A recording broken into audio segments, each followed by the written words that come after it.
গতকাল ১৩ই মার্চ দিনভর নাটকের পর শ্রীলঙ্কার বিপক্ষে একদিনের স্কোয়াডে রাখা হয় মাহমুদুল্লাহ রিয়াদকে।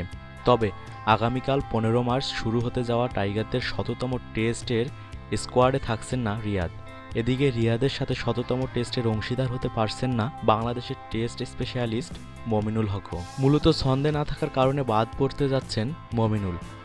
সর্বশেষ ৩ টেস্টের ৬ ইনিংসে মাত্র একটি অর্ধশতক মমিনুলের, যার দরুন কলম্বো টেস্টের একাদশে সুযোগ হারাতে যাচ্ছেন এই ক্রিকেটার। বাংলাদেশের টেস্টের ৩ নম্বর পজিশনে নিজের জায়গা ভালোভাবেই স্থায়ী করেছিলেন মমিনুল, কিন্তু নিউজিল্যান্ড সিরিজে প্রথম টেস্টে অর্ধশতক পেলেও এরপর নিজেকে সেভাবে প্রমাণ করতে পারেননি এই বামহাতি ব্যাটসম্যান। সর্বশেষ ৬ ইনিংসে মমিনুল করেন ২৩, ৬৪, ২৭, ১২, ৫ এবং ৭, গড় মাত্র ২৩। শ্রীলঙ্কার সাথে প্রথম টেস্টের ২ ইনিংস মিলে করেছেন মাত্র ১২ রান। পাশাপাশি আউট হওয়ার ধরন নিয়েও উঠেছে প্রশ্ন। এদিকে মমিনুলের জায়গায় একাদশে দেখা যেতে পারে ইমরুল কায়েসকে।